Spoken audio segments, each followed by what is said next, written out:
La reprise de Ramadi illustre clairement une dynamique en faveur des coalitions contre l'État islamique, contre Daesh en Syrie et en Irak. Cela fait maintenant 6 mois que Daesh n'a pas conquis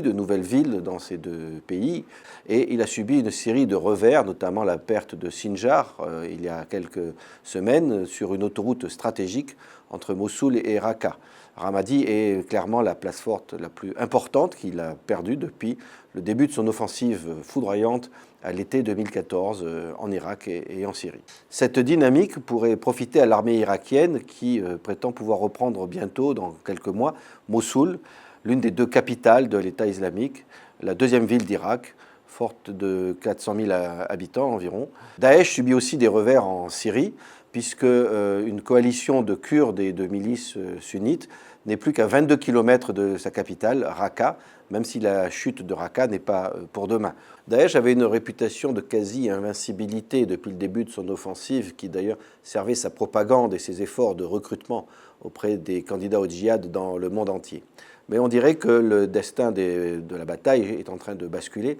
puisque d'une part, Daesh est en difficulté financière.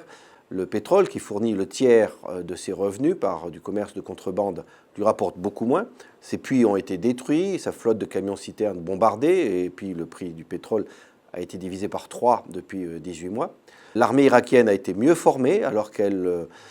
fuyait dès qu'il y avait une attaque de Daesh en raison des attentats suicides ou de la réputation de cruauté des exécutions de prisonniers.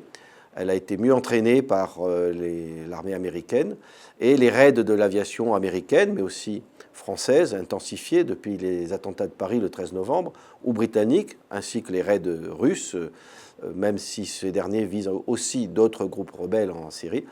semblent faire des dégâts dans les rangs de Daesh. On peut imaginer aussi que les raids aériens sont mieux guidés par des forces spéciales au sol, dont la présence n'est pas toujours officiellement reconnue par les pays occidentaux, mais qui jouent peut-être un rôle clé pour entraîner les unités de l'armée irakienne, les milices kurdes, ou tout simplement désigner des cibles aux avions.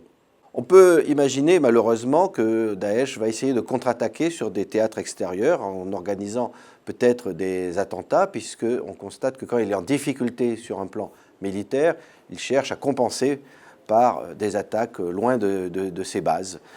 Il a aussi lancé un appel à un soulèvement en Arabie Saoudite,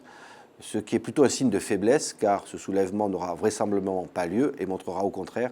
la faiblesse politique de Daesh désormais.